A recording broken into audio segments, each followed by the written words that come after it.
Okay. Okay. So I hereby call this Audit Committee meeting to order.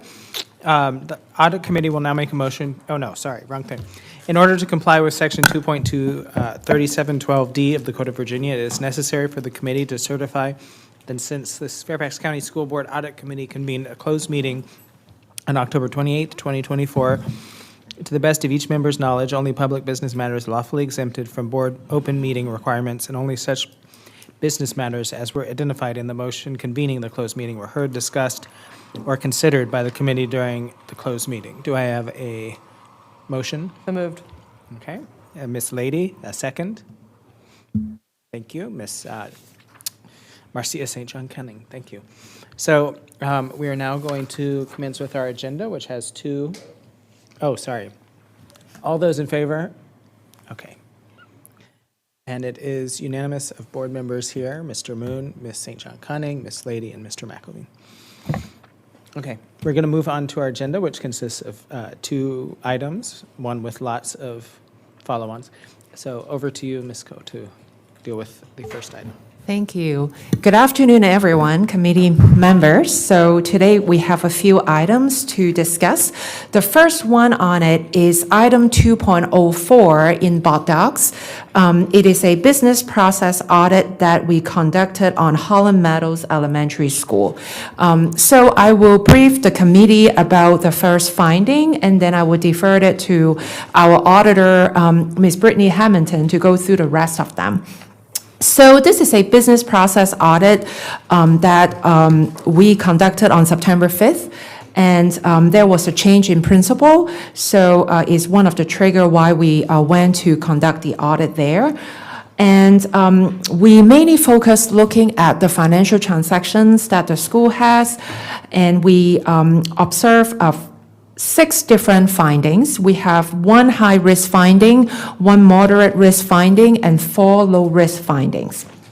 So finding number 1 is about the dormant greenhouse equipment. So what we noticed is that the elementary school received a donation of $26,000 from Holland Meadows Partnership in order to support their outdoor education program. And the school spent about $16,000 in March of 2022 to purchase certain greenhouse equipment. However, that equipment has not been installed. And it is now, I think back in August of this year, has been moved by facilities management for storage. And I'm going to give a few key information about finding 1, and you all can follow along with the documents on Board Docs. So back in June 2021, the school has asked for a quotations with the specifications to build a 1.5 acre size of farm, and then they look for a large greenhouse. And then in March 22, that the greenhouse equipment was purchased. Like I mentioned before, it was $16,000.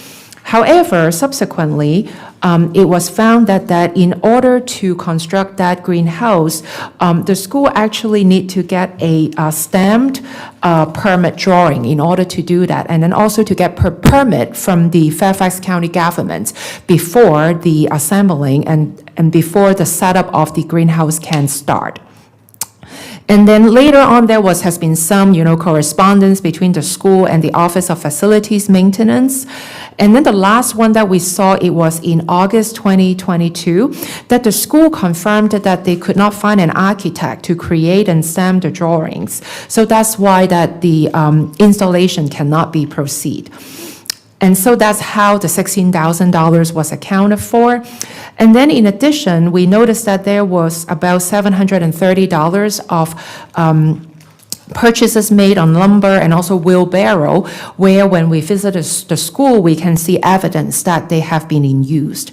And then that remaining, because the total start with is $26,000, $16,000 was for the greenhouse, $730 was for the lumber and wheelbarrow, and then there was a remaining balance of about $9,000 that is right now still with the school donation fund account. And so with that, I would like to hand the time over to Brittany to go through the other findings. Thank you, Esther.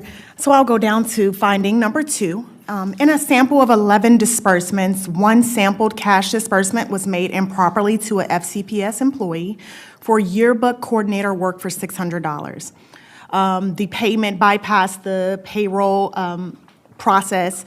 Authorization for the payment was given verbally by a former principal and supported by an approved purchase order. However, no formal tax documentation or paperwork was completed, making this a moderate risk finding. OAG identified 2 additional personnel payments related to yearbook coordinator fee, and that was totaling in an amount of $900. The first payment of $600 was made on June 17th of 2022, and the second check of $300 was issued on June 20th of 2023. OAG recommends that the school only pay FCPS employees through the automated human resource system following the steps outlined in Regulation 5640. The principal concurred with the moderate finding and will ensure that the finance assistant dispenses checks for employees through HR to ensure that taxes are taken out. And just to give a brief overview, Esther kind of talked briefly about it, but the current principal started in July of 2024, and they're currently in the hiring process for a new finance assistant. But payroll, in conjunction with the comptroller's office, investigated the possibility of retroactively correcting the payments. But as they occurred in prior fiscal years, correction is not recommended. So then we'll go down to the next few findings. They are low-risk findings.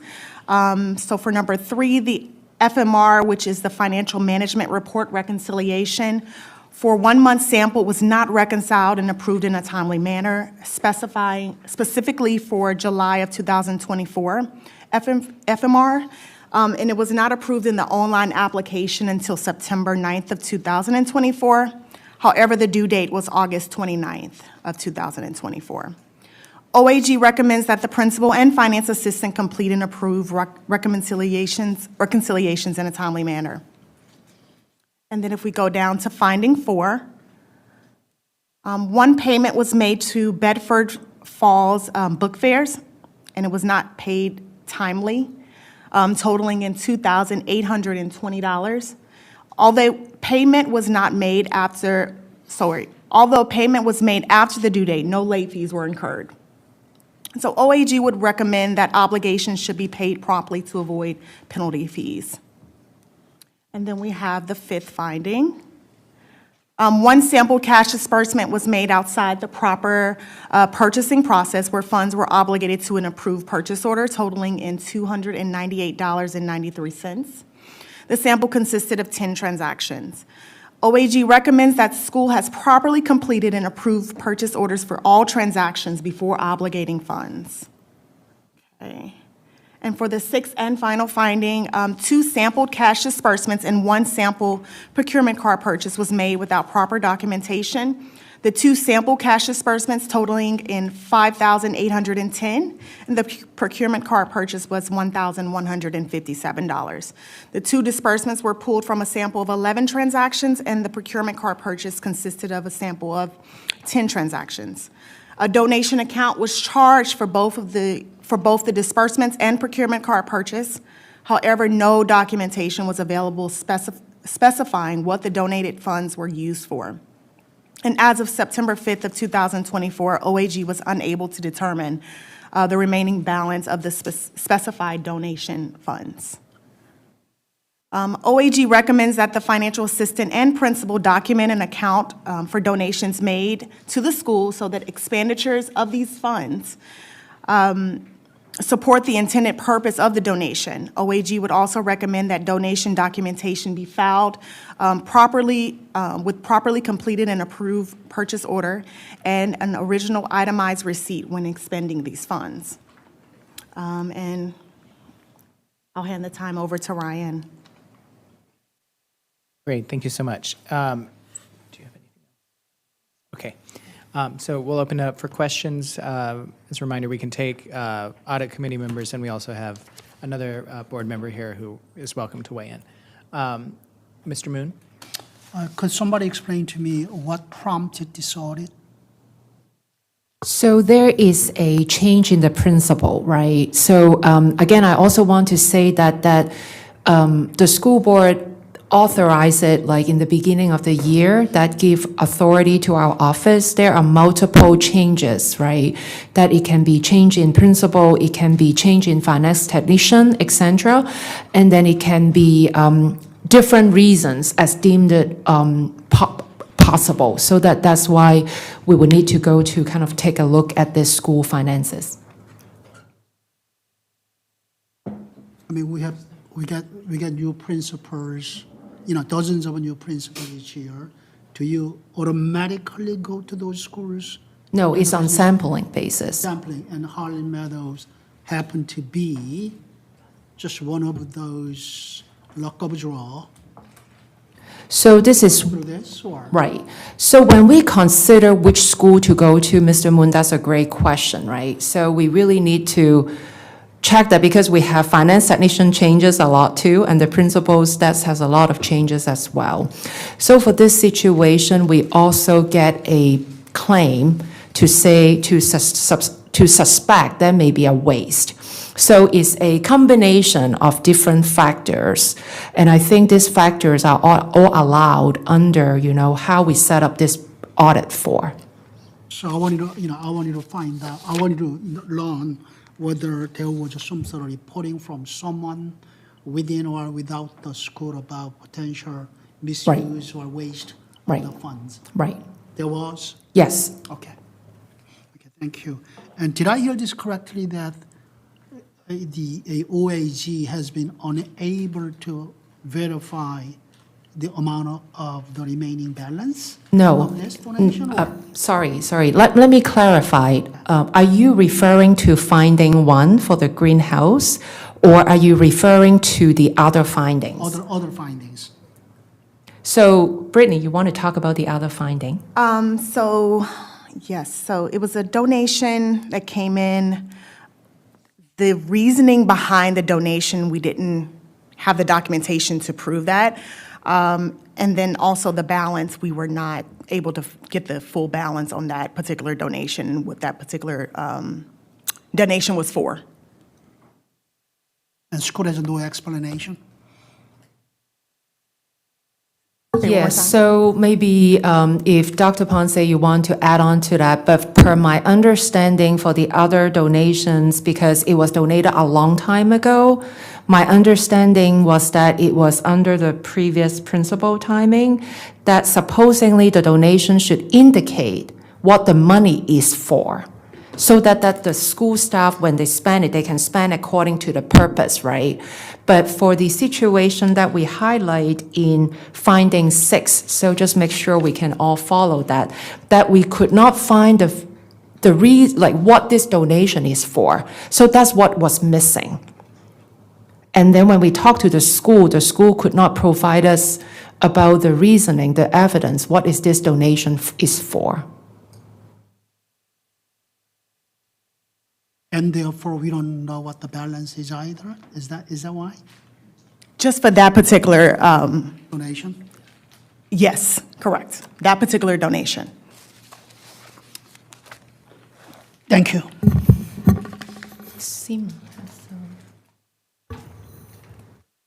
Sorry, yes, Seema.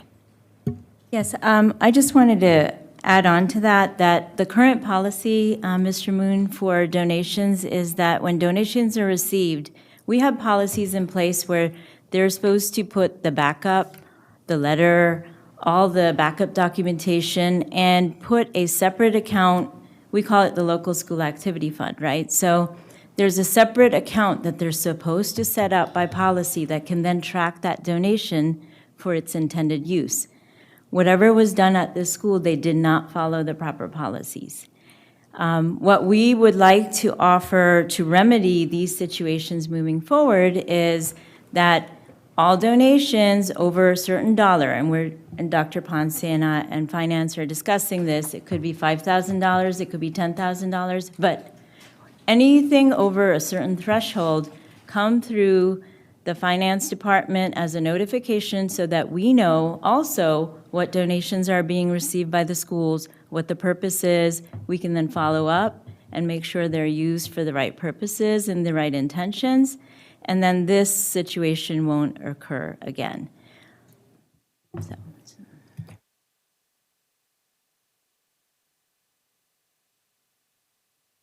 Yes, let me go to Marcy, and then I'll come to you. And your nameplate is not the correct one. Okay, Ms. St. John Cunning. I know I'm going to ask some questions you may not have the answers to. In terms of the donation for the garden, do we know who it was from? Because it was an outside donation. And who made the decision to make that outdoor garden? Because usually, the reason I'm asking that question is when something like that happens, that group is going to help. And I don't know if that was the case. Yeah, so the donation is from the Holland Meadows Partnership. The who donated it is from Holland Meadows Partnership. So it was said that it's to support the school's outdoor education program. And we don't know who initiated the outdoor education program. I was not able to see that because the principal who was in charge was not at the school anymore, so I don't know about the origination of that. So what we put into the report is based upon what we can validate, if it makes sense. Yes. So you talk about the finance technician. How long was that finance technician, not just for the garden, but also for the other findings? How long had that person been at the school? So I can talk based upon my memory, but I would like to maybe defer to Seema or to Giovanni if they have the background, is that this particular finance technician, no, administrative assistant, finance assistant, thank you, has been there for quite a long time. I want to say 7 years, but then she recently resigned from FCPS, but I would like to defer to management for the final answer. Okay, the prior FT was here from 2017 through 2024. Okay, I want clarification because you do the referral throughout has been finance technician, and the position is actually administrative assistant. Is that correct? Yes. Okay. The reason I bring that up is because working in an elementary school where the administrative assistant is also the finance technician and the office manager, that's a heavy load. And I'm wondering if some of this is because it's too much on one person's plate. And the referral throughout this report, until it was just clarified, was finance technician. And that's not what they're referred as. They're referred as administrative assistants. Yes, you're correct. They're, for elementary level, they're administrative assistants. Thank you. Do you have two finger? Or what? Okay. Over to you, Mr. Jackson / Dunn. Thank you. Holland Meadows is located in my district. The outdoor gardening program was, my understanding, an award-winning, celebrated program visited by Michelle Obama when she was in the White House. There was the surrounding community had a formal partnership, I don't know if it was incorporated or not, established to support that outdoor gardening program, which was so celebrated and recognized at the top levels of the White House, and fundraised an incredible effort to ensure that there would be a greenhouse established at the school. And this $26,000, as someone who just went through a political campaign and understands how difficult it is to raise money, is an incredible effort by the community. Unfortunately, under the prior principle, this money was essentially wasted in large measure. I would like to know from ISCO the exact amount, like you said $9,000, but if you can maybe just email afterwards. You know, a substantial amount of this money was wasted, 16,000 or 17,000 of it, because the principal, instead of, you know, using people who are experts in buying greenhouses, looked in a catalog, picked one that was larger than the size of the interior courtyard of the school, an acre and a half, I believe, and without the understanding of what would it take to construct that, the pieces were delivered, and large pieces of glass sat in the interior courtyard of Holland Meadows for multiple years, where you can just imagine kids running around tossing rocks or something. It could have ended in disaster. Thankfully, the glass has now been removed, so there's no more safety concerns. But meanwhile, we have $9,000 that's sitting there, not gaining interest or being used in a productive manner, $16,000 or $17,000 that was wasted. And meanwhile, the outdoor gardening program has fallen apart, such that it doesn't exist anymore. And that partnership, because the prior principal was not supporting the school community and engaging with the surrounding community in the proper way, has been allowed to dissolve. So in multiple respects, this is a tragedy, an unfortunate circumstance, and I want to work with the school to resurrect this partnership, resurrect the outdoor gardening program, and hopefully restore the missing funds that were wasted by an FCPS principal acting in a rogue manner.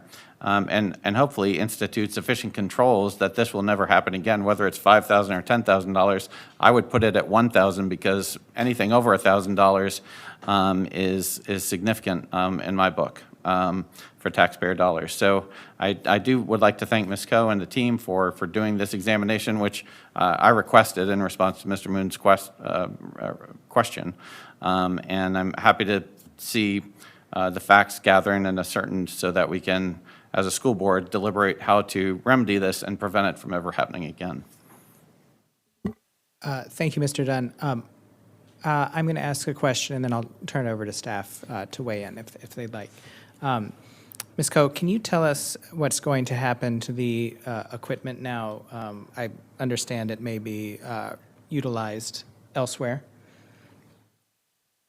Thank you, Ryan. I think for that question, I need to defer to management. Okay. I'm not sure, so. So, Dr. Reed.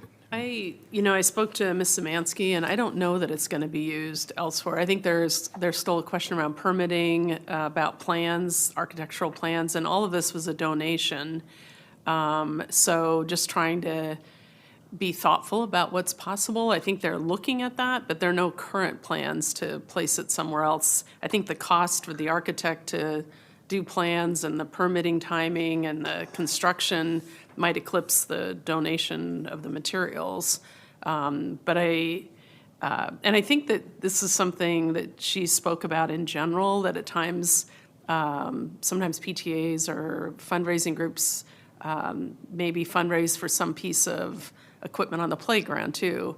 And then it's just, we need to tighten that process so it goes through her department, so it's something they actually can install and can maintain, because otherwise it becomes a one-off kind of purchase. And but so to answer your question succinctly, sorry, there are no current plans, but if there is a possible way to use it, of course, we'd want to try to do that. Do you have any more broader comments on this, or you want to leave it there? I think, Ms. Coe briefed me on this some time back, and I know we've had a conversation as a leadership team. It's certainly problematic that it sat there in the courtyard as long as it did.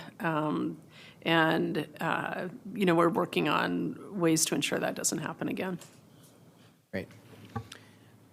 I would just echo Mr. Dunn's comments that Holland Meadows has always been held up as the exemplar, if not in Fairfax County, nationwide, as how to run a community garden. So it's very unfortunate this has happened there, especially in a community where this is such a valued and well-established program. But I'm grateful to General Coe and colleagues for looking into this. Do we have any other questions? Okay, we'll move on to the next item.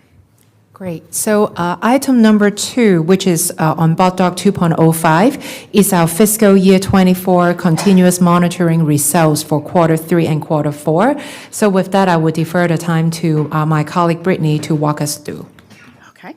I'll be going over FY24 Q3 and Q4 continuous monitoring results, which were performed in accordance with the FY24 audit plan approved by the Fairfax County School Board and generally accepted government auditing standards. And during this audit, we utilize Microsoft Excel to analyze patterns and trends to select test transactions, which is the process. This process will enable us to further understand risk and identify exceptions in a timely manner. Continuous monitoring procedures are conducted for appropriated and non-appropriated transactions on a quarterly basis. And on an annual basis, all schools are covered. The non-appropriated transactions are used to form the basis of transaction testing for the annual local school activity funds audit, and any exceptions are reported as part of the FY24 local school activity funds audit for the year ending in June 30th of 2024. So all results were shared with relevant school principals and financial assistants, along with the RAS for these regions. We tested 396 transactions combined for Q3 and Q4.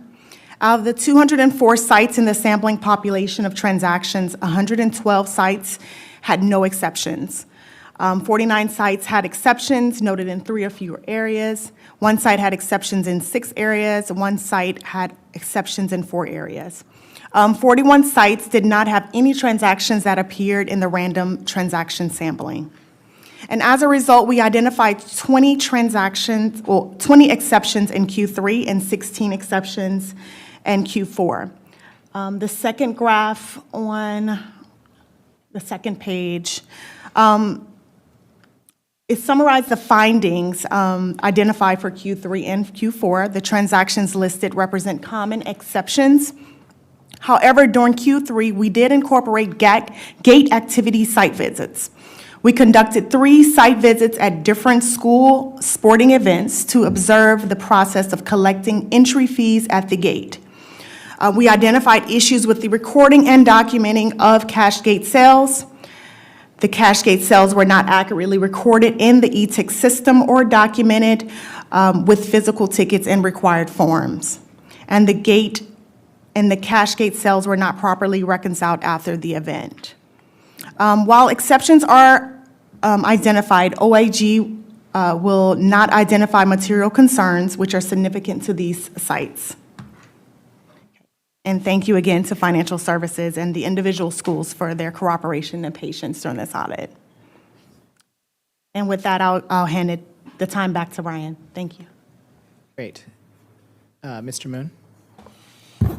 So when you're making a site visit to observe these activities or lack thereof, do you give an advance notice to them? No, these were surprise audits. To surprise? Yes. But I was actually one of the person who did it, together with one of my auditors as well. So maybe, are there specific questions you may question have? is, as they collect the cash, for example, and then what they do with the money, when you are there to observe without advanced notice, do they acknowledge your authority to be able to do that?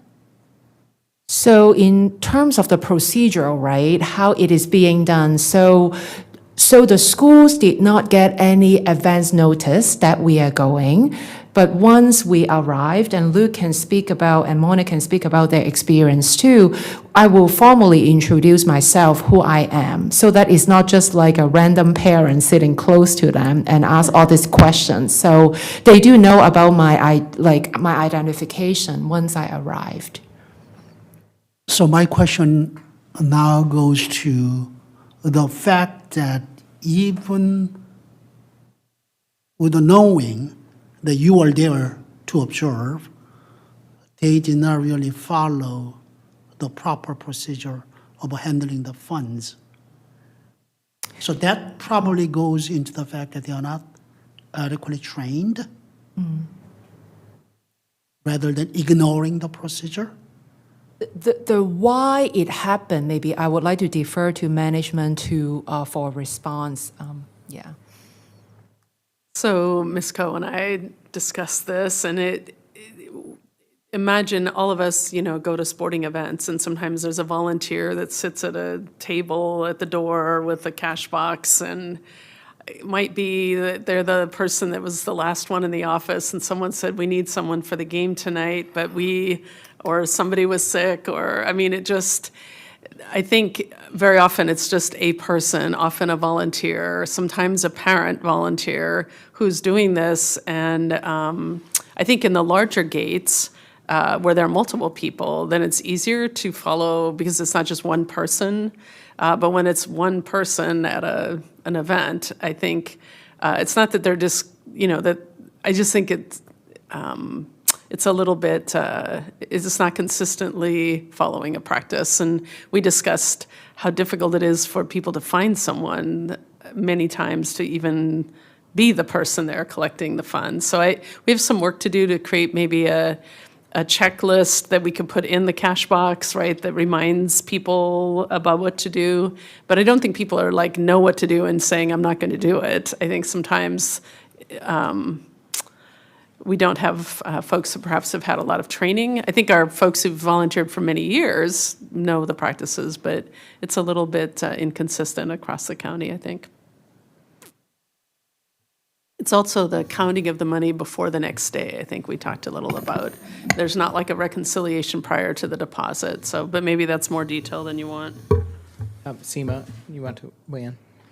Yes, I wanted to add to Dr. Reed said is, what we had found was sometimes what happens at the gate is they get overwhelmed because there's long lines and there's cash being collected and then there's online ticket sales. We have equipment called from eTix where they can scan their credit card or online sales, but when the cash lines get too long, it's very cumbersome to use that eTix system is what we're finding. I think so they do know what to do, but I think they get overwhelmed. So one solution is to start looking at better equipment potentially, much like you see where it's tap to pay. A lot of the people want Apple Pay, Google Pay, all of that. But right now we don't have that kind of equipment in place to handle the kind of payments that people want to make. But that's a solution that we can look into with our e-commerce platform. And also, as far as cash sales, since the lines get very long, it may be a good idea to go back to, we used to have the old rolls of tickets where you go give out the tickets, and then we can tell staff that you need 2 people, and that creates segregation of duties and controls, where one person gives out the tickets on the roll, the second in takes the cash, then a reconciliation can take place. So we can put that back into play until we can find better equipment to accommodate today's needs of all the payments that people want to make.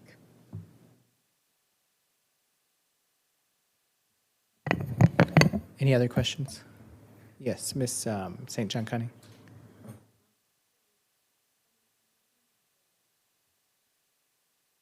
I'm looking at the incident reports and the one where we talk about the activity gate receipt, there was only 3 incidents. I'm more concerned about where we have 14 purchasing processes. When you did these, did you do these audits at high schools, middle schools, and elementary schools? Yes, and I also want to clarify to Mercer, if I may, is that this year we only did 3 activity gates receipts checking, and 3 out of 3 have the Okay. challenges. So just want to give you that Okay, background. thank you. Thank you for that. That makes a big difference. So I think I'd also be interested in seeing where there's exceptions, like, are we seeing more exceptions at the high school level, at the middle school level, at the, elementary level? Again, my concern with that AA position having, and we've had discussions about this, having that dual responsibility with things being more complicated. And I do see a lot of these exceptions, and some of them, are tantamount to not dotting Ts dotting Is or crossing Ts, like the incorrect signature, but disbursements that were not properly pre-approved, or the procurement card that was not pre-approved, I think that might be able to go down to training.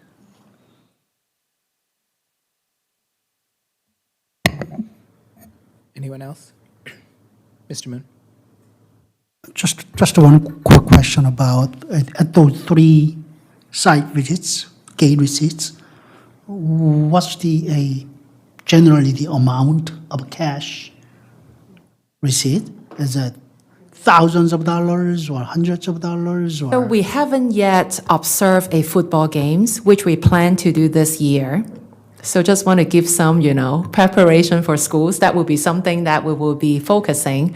So, Luke, do you have the information about how much? So he's pulling that up, yeah. I want to say a guesstimate for the one that I went to, maybe it can be in thousands, can be. Because like Seema mentioned that our participants do not have the practice yet to purchase the tickets before they go. So many times they subject to pay in cash. So I know that the comptroller is working more, but I don't know if Luke, you have that amount. Yeah, so at 2 of the 3 schools, we did note 1,400 at one school. It was $1,464 was collected. And then at the other school is $1,379.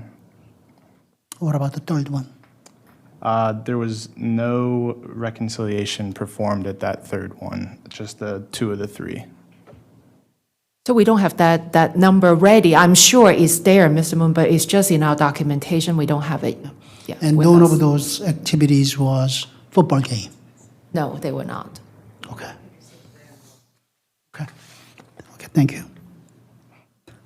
That's, I mean, a lot of money, a lot of cash. Okay, Ms. Lady? Just in light of the conversation, I just think that it's imperative that we get a way to allow people to use other forms of payment. Like, we have to be on top of this because, when we get into certain playoffs and whatnot, if we're going to make people do this with fidelity, people are going to miss a first quarter of a football game. And we can't do that at the playoff level. But also, I wonder sometimes when I, as a school board member, go to events, I don't carry cash. So I'm like, wow, I guess I can't buy a water. I mean, I don't think there's any electronic means of doing anything. I just don't carry cash anymore. So I guess I'll have to start maybe. But we've got to fix that. To that point, one thing that the school district has done well is I've seen the new vending machines being put in that not only take credit card, but also Apple Pay, Google Pay, all those things. So that can be a model of success that hopefully can be replicated, even when it comes to buying water on the football field. Okay, on to the next. Okay, so the next topic is related to the continuous monitoring. This is about fiscal year 24 local school activity funds audit. It is a state code requirements that FCPS has to look into the local school activity funds on a yearly basis. So with that, I would like to defer the time to Luke to present the results to us. Thank you. So the Office of Auditor General conducted a performance audit of the FY24 local school activity funds for FCPS. In accordance with the board-approved FY24 audit plan. So non-appropriated funds are also referred to as local school activity funds, or LSAF for short. These funds are derived from extracurricular activities. They're considered public funds, but they're different from appropriated funds in how they're sourced, managed, used, accounted for, reconciled. There are 202 sites at FCPS with non-appropriated funds in FY24, consisting of 25 high schools, 23 middle schools, 142 elementary schools, and 11 other sites like academies, centers, alternative high schools, and then 1 department with LSAF. The consolidated ending balance at June 30 for all sites with non-appropriated funds was approximately $22.8 million. And according to Virginia Administrative Code, non-appropriated funds shall be audited at least once a year by a duly qualified accountant, which is us. So this audit was performed to satisfy that regulatory requirement. So the scope of the audit was all LSAF transactions and processes taking place during FY24, which is July 1, 2023 through June 30th, 2024.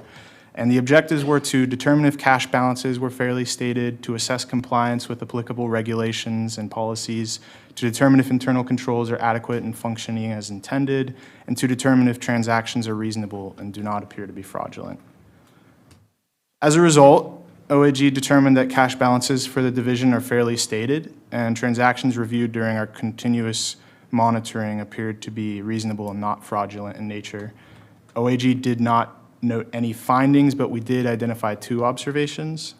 The first observation details the results of OAG's testing of LSAF transactions and processes throughout the year through our continuous monitoring, and then at the end of the year during our LSAF year-end processes, where we note instances of noncompliance with finance regulations or guidelines at 92 total sites relating to accounting procedures, cash disbursements, and cash receipt procedures. The most common noted exceptions that we found include bank reconciliation reports, either not being signed and dated or being reconciled late, or the adjusted book balance was not agreeing to the summary trial balance amounts. The next most common noted exceptions were related to the individual activity fund accounts not being in the positive. They were being in deficit at year end, and they didn't have the adequate reported accounts receivable or inventory that would offset those deficit balances. And then the third most common was related to procurement card statements not being reconciled or not being consistently signed and dated when being reconciled. All these noted exceptions occurred at the individual site level and did not have a material effect on the division's statement of cash receipts and disbursements. So OAG did not make a recommendation to management in this observation, and instead made recommendations for either remediation or improvement of processes to the individual schools to ensure that they follow the proper accounting, purchasing, and receipting requirements.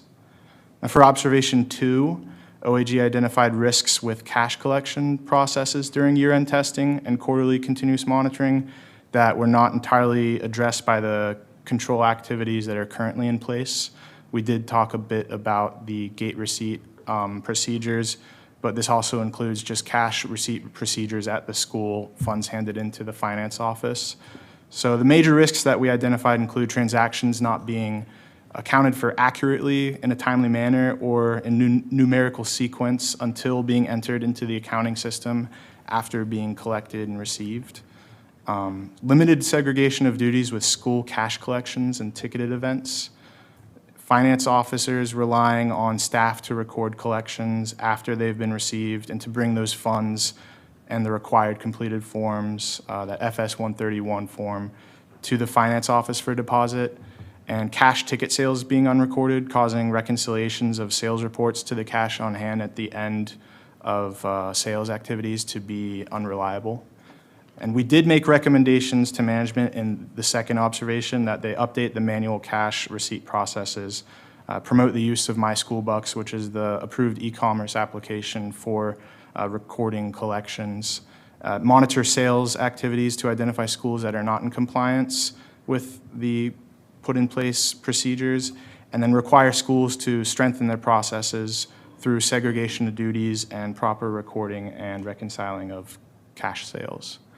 So with that, I'll turn it back over to the chair. Questions on this one?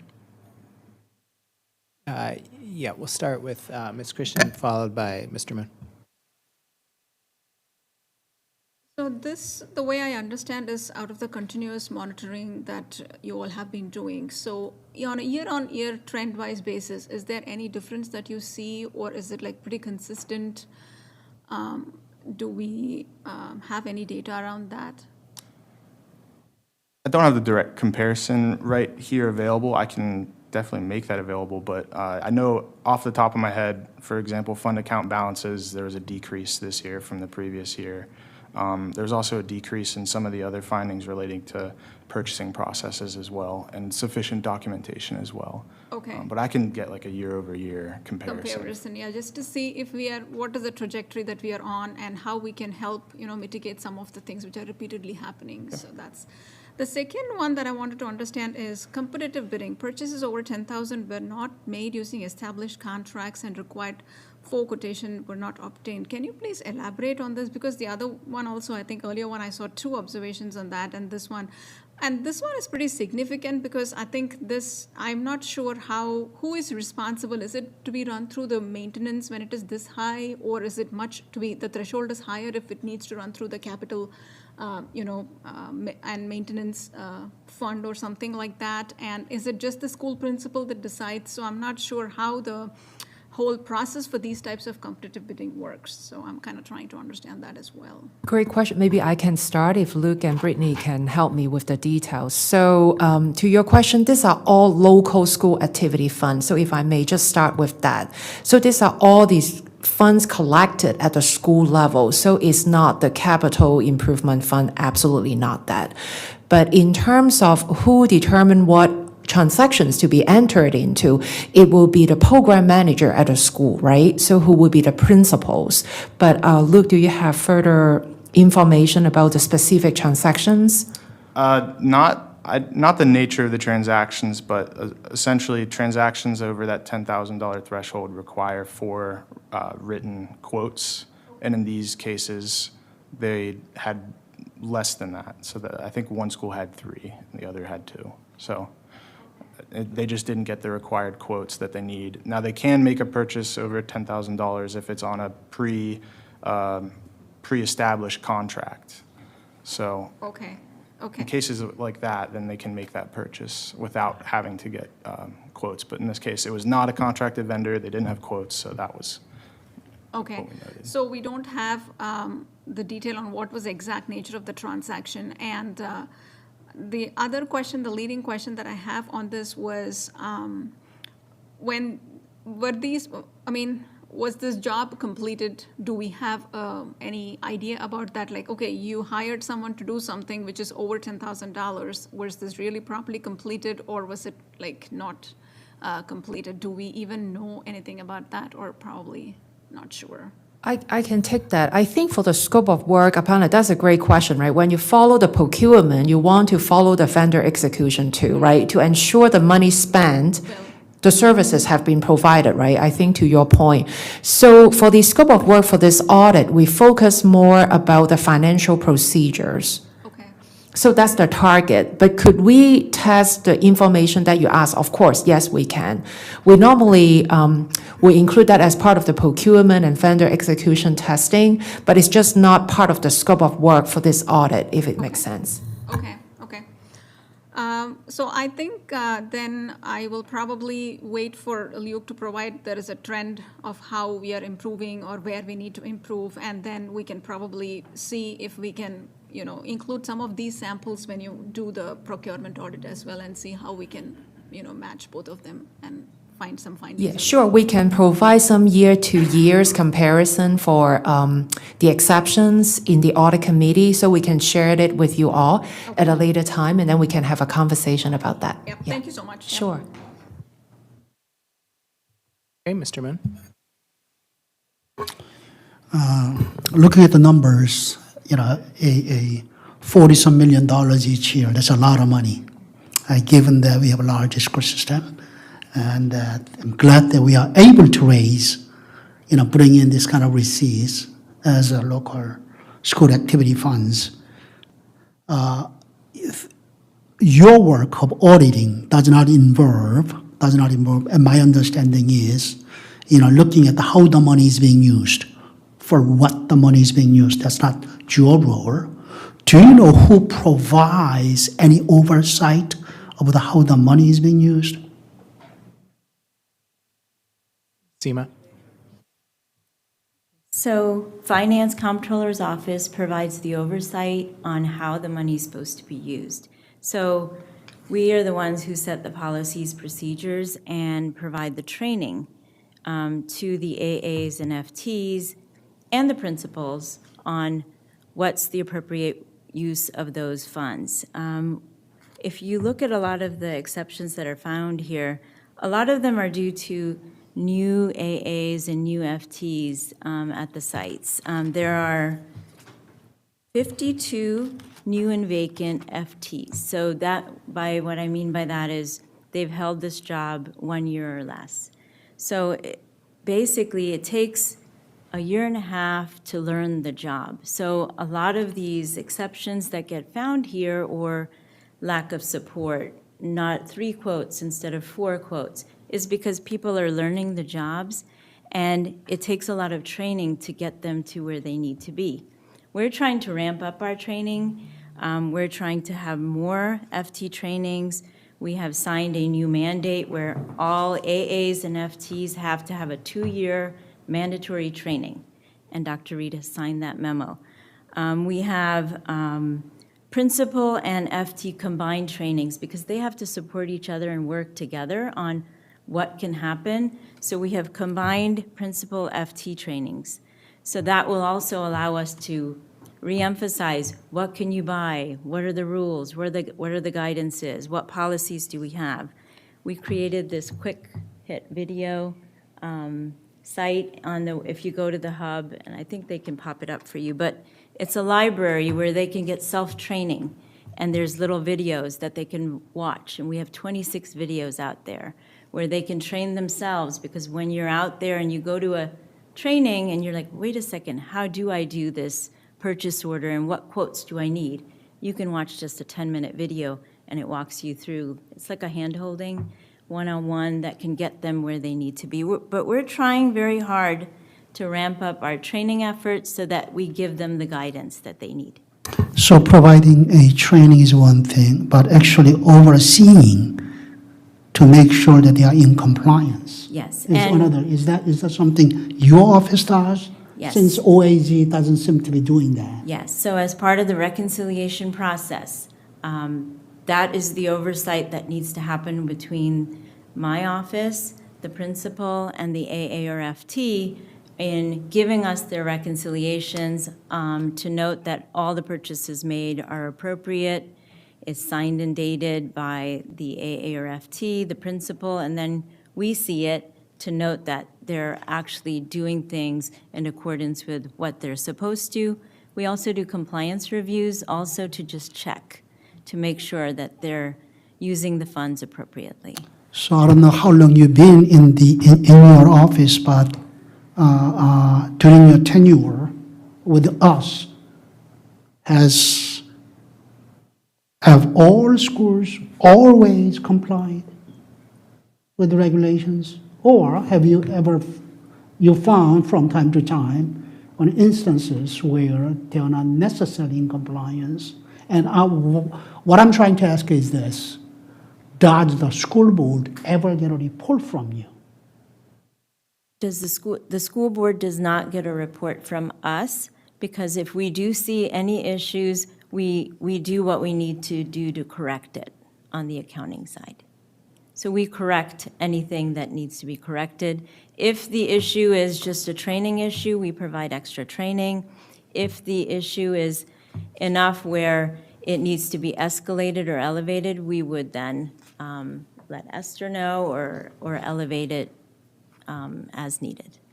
Because I don't remember receiving anything from, this is my 22nd year on the board. I don't remember receiving any report from your office of non-compliance by any school of any regulations Yes, or use of.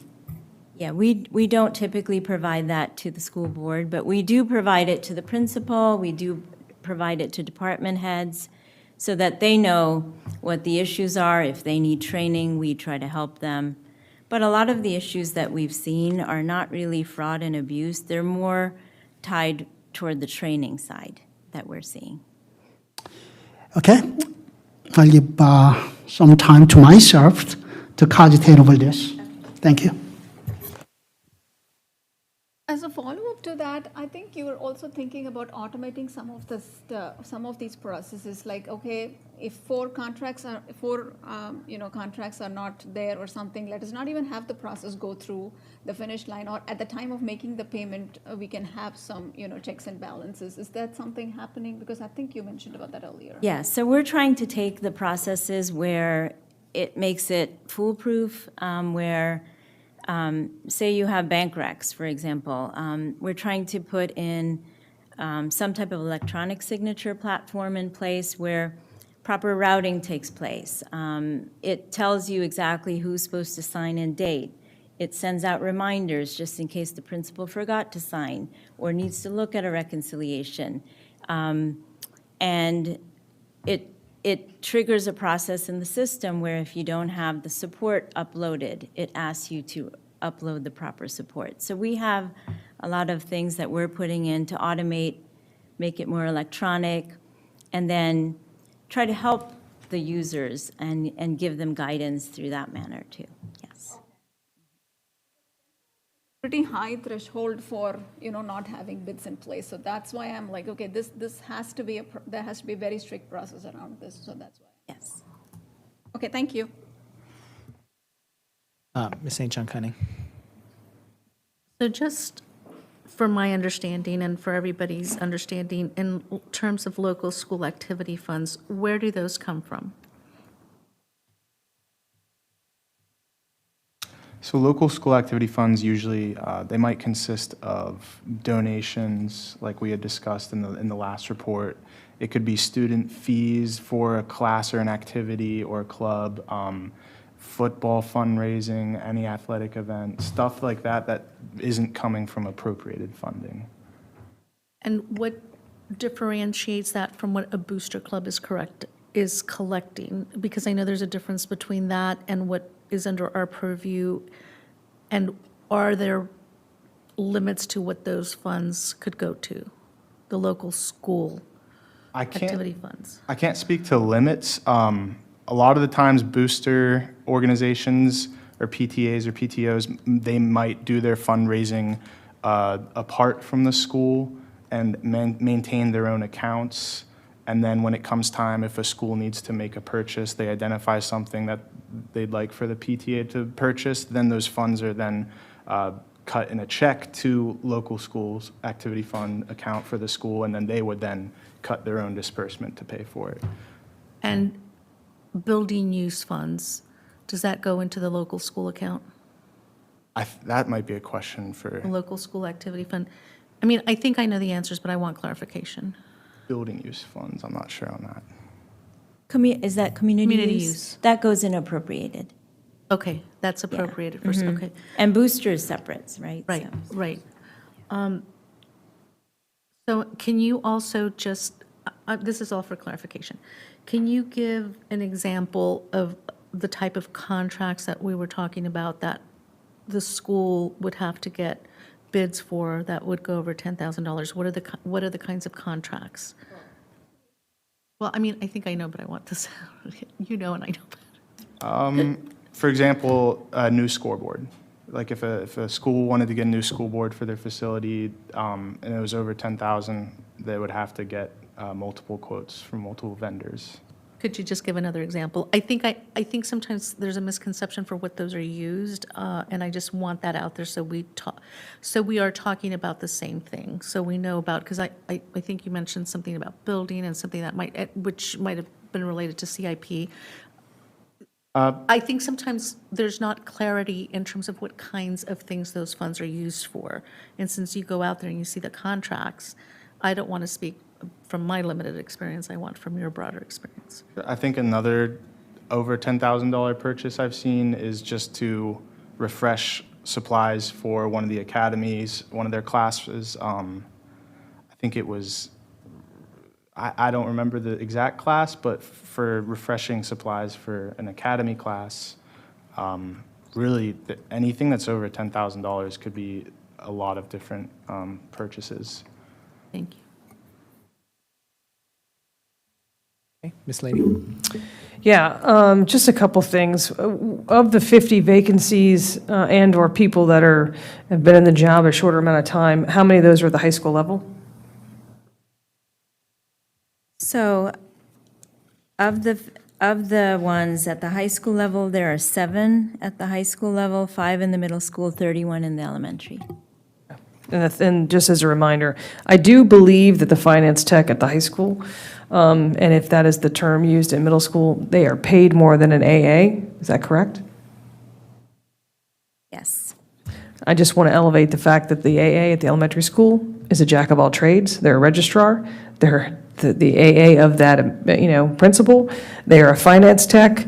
They are the clinic aide. They are often everything, and yet they're not paid the same as a finance tech. Because the reason we have such mobility is because as they jump right out of elementary, they're trying to get to that higher salary. And then once they're finance tech at high school, then, there are still some mobility. I also want to go back to the required training of principals.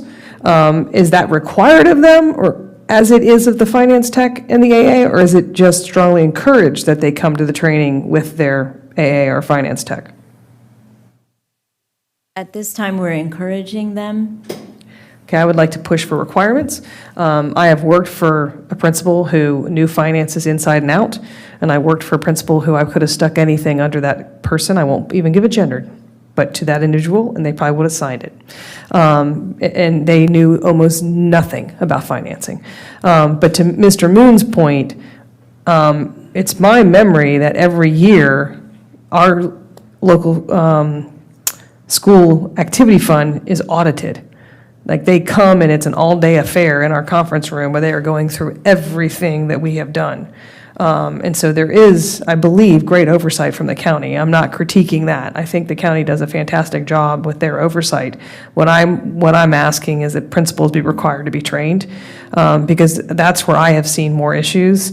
And then you've got a finance tech it could be PTAs, it could be other administrators, it could be, a band instructor. If the principal doesn't understand how the funding works, then they're arguing with somebody who, in theory, that's a difficult scenario when you're trying to explain to somebody. And the other thing is, and we can talk about this later, but I understand that when it comes to class fees for music, that the county took those back, I guess, and sent those invoices out. And that was a major issue for marching band, which took place in the summer, because they got their class fee for symphonic band or whatever band they were in before they got their invoice for marching band. And they have always had payment plans with these families where you could pay it perhaps after over like 4 payments. And because of the way they came out, it was like it's due. And I know that at least some of the band instructors I've spoken with are trying to navigate that with finance, but I just wanted to elevate that because that is local activity funds. And it used to be the teachers sort of told the students about their fund, whether it was an art fee or whether it was a cosmetology fee. And now I think it's good that the oversight may be coming from the county, but I think we need to realize that some families need payment plans. Thanks. Okay, I think we have exhausted the questions and comments on this one. Okay, so at this point, we have nothing further, except for the last item, which is the IT systems access audit. Right, so we are at the last item, and I promise it should finish quite quickly. This is the public-facing report for the IT system access audit. So per the fiscal year 24 school board approval that OAG, Office of Auditor General, is going to conduct the IT system access processes audit. And there are 3 objectives for this audit. One is to select specific IT applications and then to evaluate the operating effectiveness. The second objective is to evaluate the compliance with laws and regulations such as FERPA, which is the Family Educational Rights and Privacy Acts, especially in handling of student data or data handling throughout FCPS. The third objective is to evaluate user access controls over the systems. So we would like to report to the audit committee and the public that this audit has been completed. And in accordance with Virginia Code vulnerability assessments, as well as the closed meetings requirements, because this audit involves safety and security related information, that's why the result is being exempted from the discussion in the public meeting. So I would like to making sure that we mention it to the public so that they are aware that the audit has been completed. Okay, great. Well, thank you so much for that. Yes. have something else. Yeah, if I may, just very quickly, because I have been meditating, reflecting on the conversation we just had. One of the questions that Mr. Moon asked about the Holland Meadows report, specifically about finding 6, there was a sentence that we included in the report to say, as of September 5th, OAG was unable to determine the remaining balance of the specified donation funds. That was a additional sentence. That should not be there. So I would like to be able to amend that, to take that sentence out, and then we issue that to the audit committee, and then to post that so that it will read flow through correctly, that for that finding is that we don't have the supporting documentation to validate the fund balance. That's what we're trying to say. So I want to clarify that. Thank you. Wonderful. Well, thank you, General Ko, and to our audit staff and FCPS staff for being here today. Our next meeting will take place on November 18th. So look forward to seeing everyone then. Thank you.